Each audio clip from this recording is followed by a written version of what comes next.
BJP प्रत्याशी जुगल किशोर शर्मा के पक्ष में वोट मांगेंगे। एक के बाद एक बीजेपी के तमाम जो स्टार प्रचारक हैं उनकी ओर से देश के अलग अलग कोनों में जाकर वोट अपील की जा रही है। प्रचार प्रसार में हिस्सा लिया जा रहा है, चाहे प्रधानमंत्री नरेंद्र मोदी हो, बीजेपी अध्यक्ष जेपी नड्डा हो, केंद्रीय गृह मंत्री अमित शाह हो या फिर रक्षा मंत्री राजनाथ सिंह।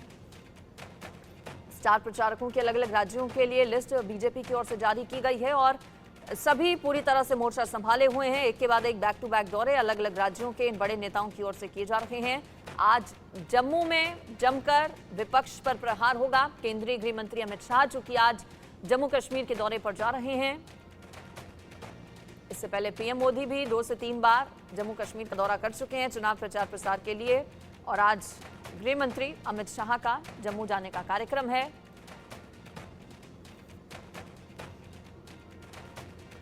अमित शाह के दौरे को देखते हुए खास तैयारियां की गई हैं। आज जम्मू जाएंगे केंद्रीय गृह मंत्री अमित शाह। पलोड़ा में अमित शाह की रैली है। बीजेपी प्रत्याशी जुगल किशोर शर्मा के पक्ष में वोट अपील करेंगे गृह मंत्री अमित शाह। इसके बाद मध्य प्रदेश बताया जा रहा है, गृह मंत्री अमित शाह जाएंगे। छिंदवाड़ा में भी रैली है केंद्रीय गृह मंत्री अमित शाह की, लेकिन पहले जम्मू जाने का उनका कार्यक्रम है। खास रहेगा ये पूरा दौरा केंद्रीय गृह मंत्री अमित शाह का। पार्टी अपना संकल्प पत्र जारी कर चुकी है और उसमें जो जो चीजें शामिल हैं उन सब पर लगातार अब प्रचार प्रसार के दौरान, अलग अलग चुनावी सभाओं के दौरान पार्टी की ओर से फोकस किया जा रहा है। अजय जांडियाल इस पर ज्यादा जानकारी के साथ जुड़ गए हैं। अजय, अमित शाह का दौरा कितना खास रहने वाला है, कितने बजे वो पहुंच रहे हैं और किस जगह पर पूरा कार्यक्रम रहेगा? देखिए, मैं आपको बता दूं कि आज पलोड़ा जो मुख्य ग्राउंड है मनहास सभा की, वहां पर ये बड़ी जनसभा को संबोधित करेंगे। और जम्मू कॉन्स्टिट्यूंसी पड़ती है, पार्लियामेंट्री कॉन्स्टिट्यूंसी, जहां पर जुगल किशोर शर्मा भारतीय जनता पार्टी के प्रत्याशी हैं और तीसरी बार उनको मैंडेट मिला है। उनके पक्ष में जो है वो आज चुनाव जो सभा है वो उसको संबोधित करके लोगों से उन्हें भारी मतों से जिता सके उसकी अपील करेंगे। और उसके साथ साथ जैसे आपने बताया कि संकल्प पत्र जारी हो चुका है और संकल्प पत्र में दर्ज की गई तमाम बातें जो हैं, क्या उन्होंने किया है और क्या वो जम्मू कश्मीर को लेकर जो है आने वाले 5 सालों में करने वाले हैं, उस चीजों का जिक्र करेंगे और लोगों से वोट मांगेंगे। वहीं अगर बात की जाए इस जनसभा से ठीक पहले जो है सुरक्षा व्यवस्था कड़ी कर दी गई है, क्योंकि जम्मू कश्मीर में हम जानते हैं कि पहले भी कई बार जो है पड़ोसी देश और आतंकी जो है वो हालात खराब करने की कोशिश कर चुके हैं। और खासतौर पे जब कोई भी बड़ा नेता या बड़ा चेहरा जो है जम्मू कश्मीर आए तो इस तरह की कोशिशें होती हैं। तो सुरक्षा व्यवस्था कड़ी की गई है और कोशिश यही कि इस जनसभा को जो है सुरक्षित तरीके से किया जा सके। वहीं अगर बात की जाए तो हजारों की संख्या में आज भी लोग जो हैं अमित शाह को सुनने देखने जो है वो पहुंचने वाले हैं। उसी के लिए जो तमाम लोग हैं उनको वहां पर पहुंचने के लिए 8 बजे का समय दिया गया है, जबकि लगभग 11 बजे के करीब जो है अमित शाह इस जनसभा को संबोधित करेंगे। इस सीट पर चुनावी सीट पर आपको बता दूं कि तीसरी बार जुगल किशोर शर्मा जो है वो प्रत्याशी है। इससे पहले 2 बार जो है वो यहाँ से जीत चुके हैं।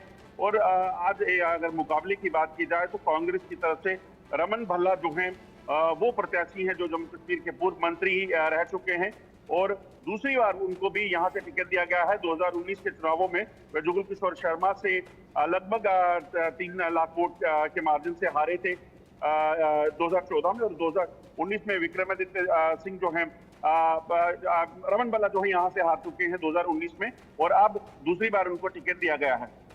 बिल्कुल, जम्मू कश्मीर से 5 सीटें आती हैं। बीजेपी के पास मौजूदा वक्त में 2 हैं, जबकि एनसीपी के पास 3 सीटें हैं। हाथ खाली हैं यहाँ पर पीडीपी और कांग्रेस पार्टी के। 370 जम्मू कश्मीर से चूंकि हटाई भारतीय जनता पार्टी ने 19 के जब लोकसभा चुनाव हुए थे उसके बाद अगस्त के महीने में, और 370 का जिक्र हर रैली में पीएम मोदी करते हैं, चाहे वो किसी भी राज्य में हो।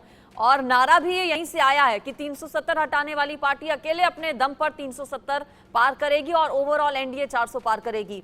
400 पार करने में जम्मू कश्मीर की इन 5 सीटें कितनी महत्वपूर्ण होंगी अजय?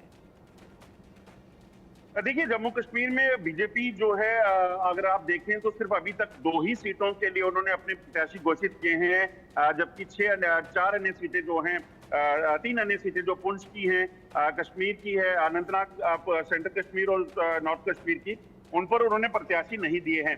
तो यकीनन 2 सीटें जो पहले उनके पास जो वो जीत चुके हैं, उन्हीं पर जो है वो चुनाव लड़ रहे हैं। तो ये 2 सीटें जो है उनकी झोली में जाएं, उसके लिए वो काम हो रहा है। मगर कश्मीर की तीनों सीटों पर चुनाव नहीं लड़ रहे हैं, जबकि लद्दाख में भी इसी तरह से अभी तक कैंडिडेट अनाउंस नहीं किए गए हैं। तो यहाँ पर 2 सीटें जीत पाए, उसी चीज को लेकर पहले प्रधानमंत्री ने जनसभा की। उसके बाद राजनाथ सिंह जो हैं वो कल बनी में पहुंचे थे डॉक्टर जितेंद्र सिंह के पक्ष में वोट मांगने के लिए, और अब जो है अमित शाह आ रहे हैं। और इसी तरह से आने वाले समय में और कई बड़े नेता जो हैं वो जम्मू कश्मीर के दौरे पर रहेंगे, जो भारतीय जनता पार्टी के अपने जो कैंडिडेट हैं उनको जिताने के लिए लोगों से वोट मांगेंगे। तो 2 ही सीटों पर चुनाव लड़ रहे हैं, तो इन दोनों सीटों पर विजय हासिल हो, इसके लिए लगातार वो प्रचार कर रहे हैं। बिल्कुल, और इसी कड़ी में आज केंद्रीय गृह मंत्री अमित शाह का यहाँ पर दौरा होने वाला है और तैयारियां खास उनके पूरे दौरे को देखते हुए की गई हैं। अजय, आपका शुक्रिया फिलहाल इस पर जानकारी देने के लिए। तो देखिए, 5 सीटें 2 पर पार्टी की ओर से उम्मीदवार उतारे गए हैं। 5 सीटें आती हैं जम्मू कश्मीर में। लगातार हम देख रहे हैं कि एक के बाद एक दौरे, चाहे प्रधानमंत्री नरेंद्र मोदी हो, बीजेपी अध्यक्ष जेपी नड्डा हो, या फिर केंद्रीय गृह मंत्री अमित शाह, रक्षा मंत्री राजनाथ सिंह, जम्मू कश्मीर के दौरे हो रहे हैं।